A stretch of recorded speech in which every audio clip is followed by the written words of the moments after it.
Hello everyone, and welcome back! The world of Winx is an exciting, magical world of adventure, but we still gotta go to class. My last couple Winx character designs were the heads of the big three college institutions of our story, and today we're gonna do a quick little run-through of some of their staff. Most of them will be Althea, since that's where our protagonist attends, but there are some others I just had to include. My name is Teddy, and if you enjoy my Winx world, you can find stickers and prints at the shop linked in the description of this video.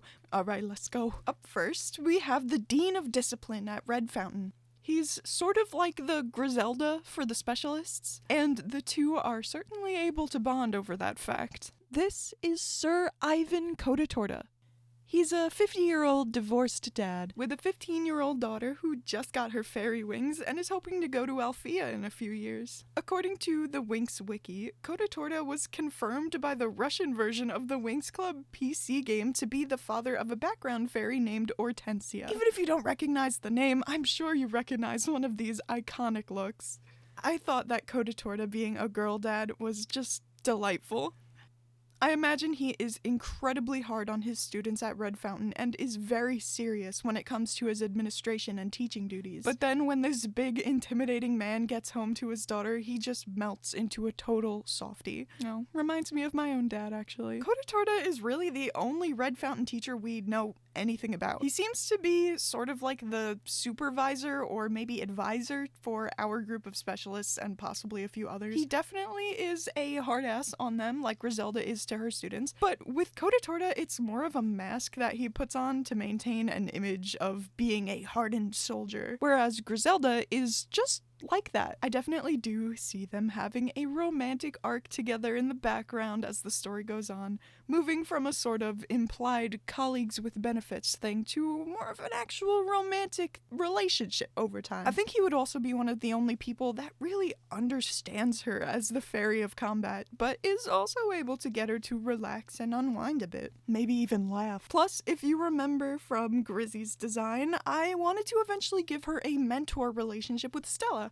And I like the idea that that dynamic really starts to blossom at the same time she starts to be more present in Hortensia's life as her father's girlfriend. Anyways, back to Codatorta. This man is absolutely covered in scars. Unfortunately, I am so dumb and forgot to put them in the design, so I have to go back in afterwards to put them in. But before he got his job at Red Fountain, he was a soldier stationed as a guard in Light Rock Prison. This is the same prison that the Tricks will be sent to after their crimes in Season 1. The prison shares a small island with Light Hope Monastery, a group devoted to the peaceful maintenance of the Mother Dragon's gift of life to the world. The island serves as a neutral ground, and many different kingdoms have soldiers stationed there as guards. I think out of all of our specialists, Codatorta would definitely have the closest relationship with Brandon, both as a parallel to Stella and Griselda, but also because he would likely see himself in the young man. Brandon would definitely feel singled out by this, though, thinking it was only a negative, as Codatorta seemed to be extra hard on him. But it's one of those cases where he sees Brandon's potential and just wants to push him to do his best. I mean,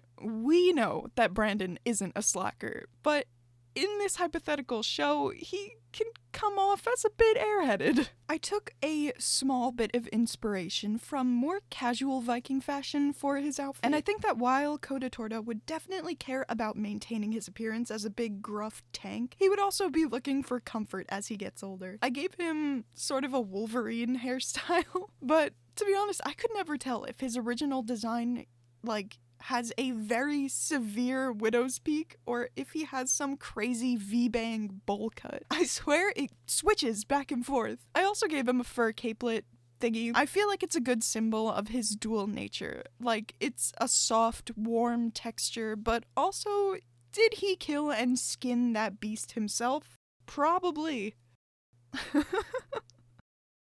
Knut is honestly one of my favorite parts of OG Winx. I just find him so charming, and I really wanted to incorporate him in a way that wasn't just randomly working for Darcy for some reason. I mean, yeah, he works for the Tricks as a whole, but doesn't it seem like he's specifically employed by Darcy? Like she was the one that brought him under their command. He also doesn't seem to actively agree with their goals or anything. Like he was happy to help them when they were just sort of getting up to mischief, but when it became clear that they were actually legitimately dangerous villains, he defected and fled to Red Fountain, and he took Pepe with him. A while ago, I posted on Tumblr that I was really struggling to come up with something for Knut to do in this world, and someone had a really good idea to have him be a librarian at Cloud Tower. In the show, he ends up becoming a custodian at Alfea, which I think is a sweet conclusion to his arc. But we're already going to be so familiar with Alfea that I'm happy to have him working at a different school. By having him working as Cloud Tower's librarian, he's still in a position to interact with the Tricks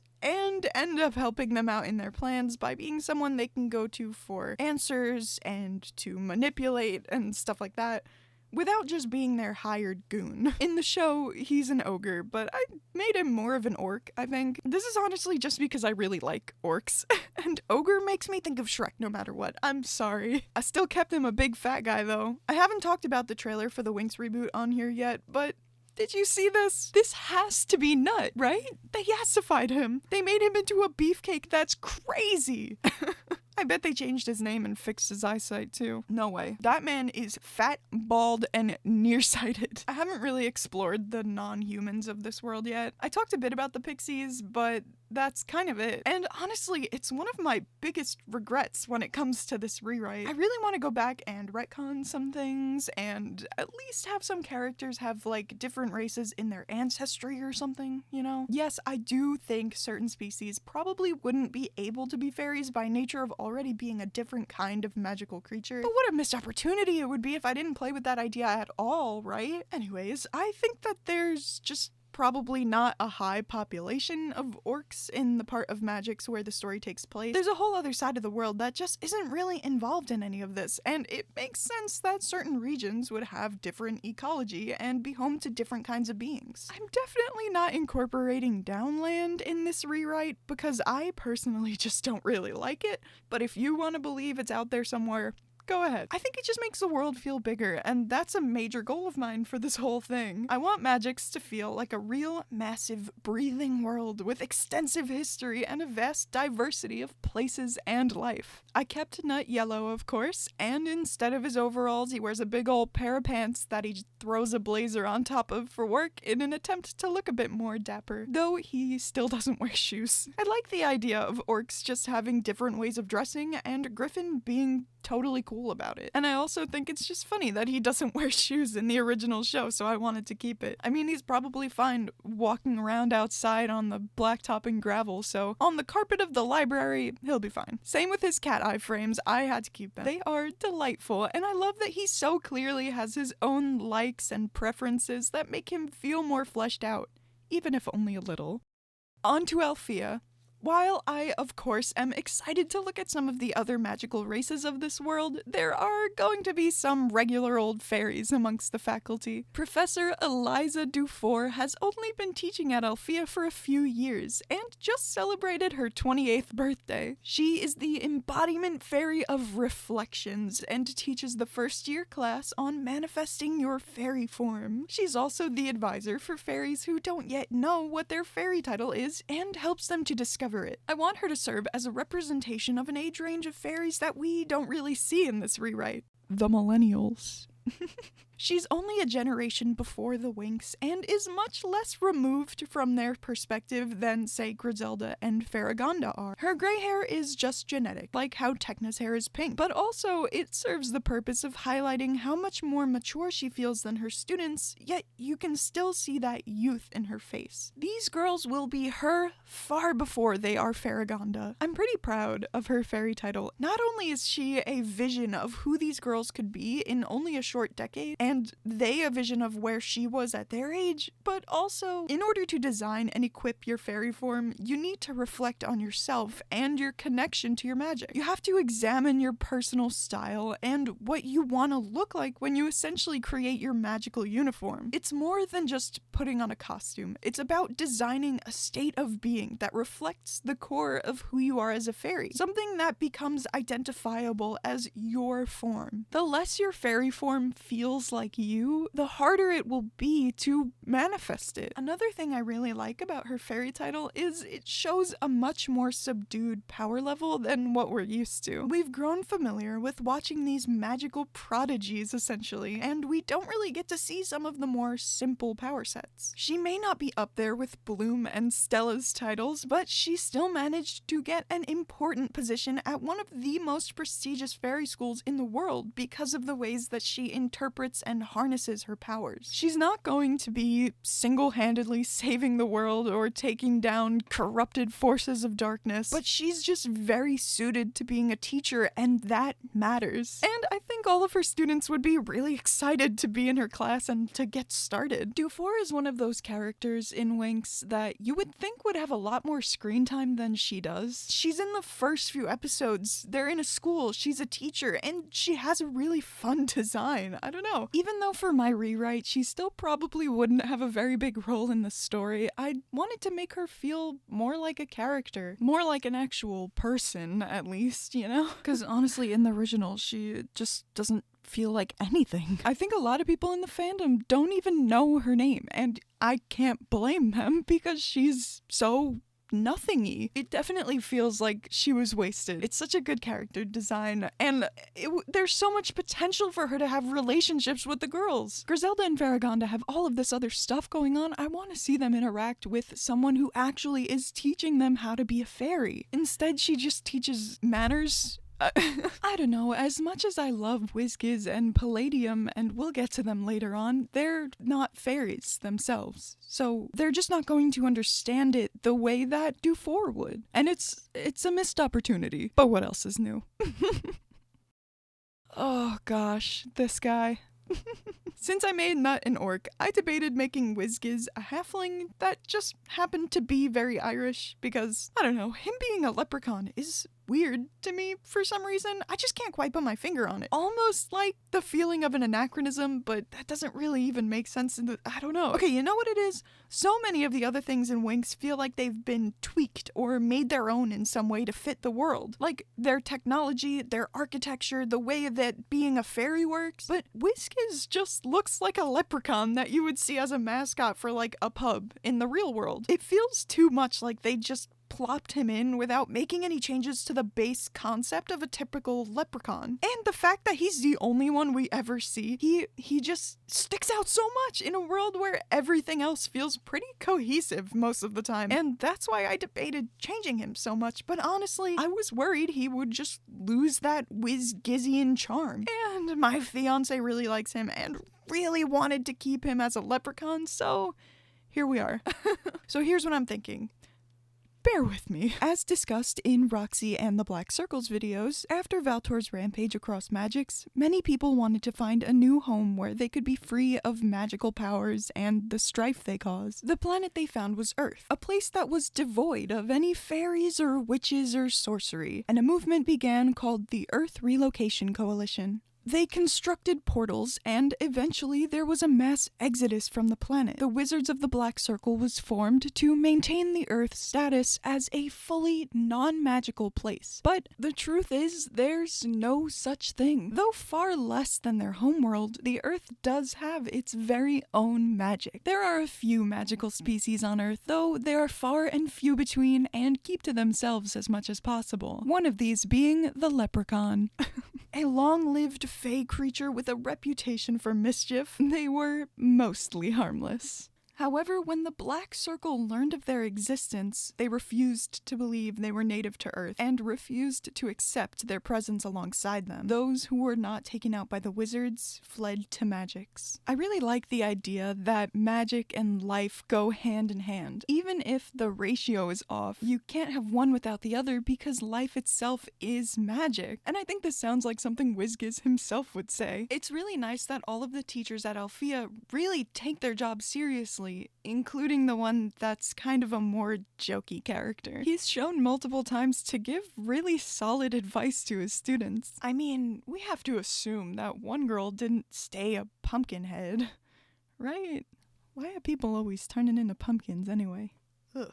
Though he doesn't get a lot of, fan art or discussion, I think Wizgiz is one of those characters that everyone in the fandom is just kind of fond of. In this story, Bloom has him for Intro to Spells, an early class that she often struggles to stay awake during, which is impressive. Since he is not a fairy, he often has to teach through observation and correction, rather than demonstration, which can lead to his classroom getting a bit chaotic with so many spells being cast almost constantly. Wizgiz is definitely the kind of teacher to encourage his students to try, even if they fail. And they will fail, at first at least. In his classroom, Wizgiz tries to put an emphasis on emotion, connection, and presence of mind. He's always full of energy and is very passionate about each module they do, but his favorite is of course transformation spells. And as his title is Sorcerer of Shifted Shape, he is very excited to get to show off his different forms. With his design, I needed to accomplish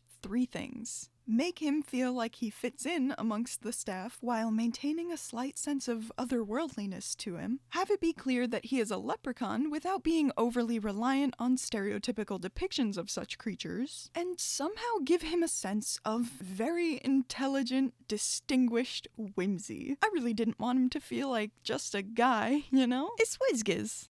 I just adore Professor Palladium. He's sweet, respectful, patient, seems like an excellent teacher, and for some reason had a complete glow-up between seasons 1 and 2. I personally like to believe that the hiring of Professor Avalon had something to do with this. Not only did his appearance change with him updating his hair and outfit, but he's physically taller, more muscular, and even more confident. I'm pretty sure it's explained that as an elf, he has simply advanced to the next stage of his species' life cycle, but I'm not sure how much I like that explanation. Is he a bug? His redesign does happen pretty early on, and honestly, it wasn't a big adjustment for me at all. I like the new look a lot, and I think making him look a little bit older is more appropriate for him as a teacher. The first class we see him teaching is Potionology, but he also seems to be in charge of the simulation room. It's not weird for someone to teach more than one class, but these seem like 2 very different subjects to me. He takes the students on real, actual field trips, but then he also does VR? For this rewrite, Palladium teaches Guardian Training 101. This would be the class where Guardian Fairies begin learning the skills that will help them in being the main protector of their dedicated place or object. These include leadership strategies, crisis management, and combat abilities. I thought it would be a good way to incorporate his use of the simulation room, and I like the idea that one of the sweeter, more gentle members of staff can absolutely demolish in a fight. No one's surprised when they're seeing Griselda throw down with a shadow creature, but the sun-kissed elf with the baby soft skin? I gave him some lightweight leather armor with embroidery, and I like the idea that he fights so gracefully that he doesn't need to wear his hair up. Plus, that way when he does, you know that shit is getting real. His brooch is 2 oak leaves, symbolizing sturdiness, long life, and wisdom. I tried to go for a sort of combination of his 2 original looks, but wanted to keep him really tall and well-built. Listen, do not call this man a twink. First off, he just isn't one. And second, I'm really not a big fan of how widespread the use of the term has gotten. Maybe it's a hot take, but it really feels to me like a lot of the times people are just saying it because they can't get away with calling an effeminate gay man something worse. Like, is that guy really a twink, or do you just not want to get canceled for calling him a bundle of twigs? I don't know, it's just something to think about, especially in times like these. Anyways, Palladium is the mage of roots and branches. I wanted to include another term that witch magic users may call themselves that was more gender neutral. I think Palladium would feel the term sorcerer was a bit unpleasant, and I think that he would know the history of the term wizard, and simply choose to call himself a mage. Routine disclaimer that there are really only two magic systems in this world, inwardly sourced and outwardly sourced, also known as fairy and witch. But those who practice witch magic often use a different term in their title to distance themselves from the stigma of witchcraft. It only makes sense that there would then be different social connotations to these other identifiers as well. I'm torn on the idea of elves being able to be fairies. On one hand, they could be their own magical creature, like orcs, and that would make them unlikely to get fairy wings. But this then leads down the path of fairies being truly classified as a species in their own right, which opens up more questions. I think it's more likely that they call themselves humans, and then whether or not you're a fairy is like whether or not you're a bender, which I've said before. So it would be much more likely for a half-elf to be a fairy than a full elf. Does that make sense? I don't know, I just wish that I had made some of our characters have ancestry that incorporated other species. So there may be some little retcons here and there in future redesigns. I just know that you guys are going to see Palladium and Avalon in the same video and immediately be wondering if they're together. Of course they are. I think that at the time of the story they've been dating for a while, but because they both take their jobs very seriously, they've probably held off on telling anyone. Which is actually pretty funny when you think about how their bosses are Farragonda and Griselda. I think out of all the characters we've looked at today, Avalon is probably the one I changed the most. Since this was sort of a speed round, I wanted to keep everybody relatively close to how they were in the original show, for both recognizability and because, though I did of course want to change them to better fit the narrative and the world, they just aren't the main focus of this rewrite, you know? But to be honest, I felt Avalon in particular was in need of an overhaul. As I've said before, in this rewrite there is no fake Avalon, and no weird grooming situation with Bloom. He is her history professor, and because she is Bloom, this is a subject that can be very emotional and overwhelming for her at times. Avalon understands and handled it very well, and because she just has so much more to learn than her classmates, she would need extra study time. I think that she would still probably have a crush on him, and Sky would still be insecure and jealous because they're teenagers, but Avalon himself would be sure to set boundaries and remain professional. As a passionate historical scholar dating an elf who's surely been around a while, Avalon would be the first to suspect that Bloom is the lost princess of Domino. I think she would tell him about her dreams with Daphne and her progress with her power set, and he would connect the dots. The fallen kingdom of Domino has always been an area of particular interest to him. He would take his theory to Farragonda, who instantly eats up the idea. She wants him to monitor Bloom and report back to her, which he would probably do, I think, but would feel bad about. Avalon truly does care about Bloom, and he wants to help, but unfortunately, in the process of trying to do so, he would end up being taken prisoner by Lord Darkar. The thing is, this version of Avalon is just a regular man. Not everyone on Magix has powers. I mean, Codatorta certainly doesn't. Learning magic is a very time-consuming lifestyle, and one many people do not pursue. He simply wasn't as interested in practicing it as he was studying its history. On top of not having any magic, Avalon also has a bad leg and isn't much of a fighter. So upon being taken prisoner, he finds himself virtually defenseless. I think Bloom being tipped off that her mentor's in trouble and running off to save him would be what leads to her being captured by Darkar as well. After all that mess is done, I think Avalon would mainly be like a parental figure for Bloom when on Magix. While Farragonda says she's taken her under her wing, she is just far too wrapped up in her own issues to really provide any sense of safety or stability for Bloom as a mentor. Avalon would be the one who she can go to for a more level-headed perspective when all of her roommates are freaking out. Other than that, we would of course see him with Palladium as they make their relationship public and eventually announce their engagement. Oh, by the way, Avalon's cane was a gift from Palladium, carved from a branch of one of his most beloved and ancient trees. It was really nice to go through such a broad spectrum of characters all at once. I've never done this many designs for a video before, but this felt like such a good way to make the world feel bigger as we learn about these adults with lives outside of their professions and outside of the story. They come from lots of different places and have a lot more experience under their belts than the students they work with. It was a good opportunity to look at some of the parts of the Winx universe that I haven't really explored yet, and I was so excited to do so. Thank you all so much for watching, and I hope you enjoyed. I can't wait to see what you guys say in the comments. And if you did enjoy, please give the video a like and subscribe to the channel. That's all for this one. I hope to see you next time. Bye!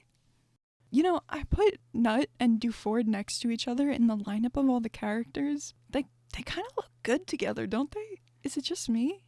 Do I kind of want to ship them? I feel like it could be really cute.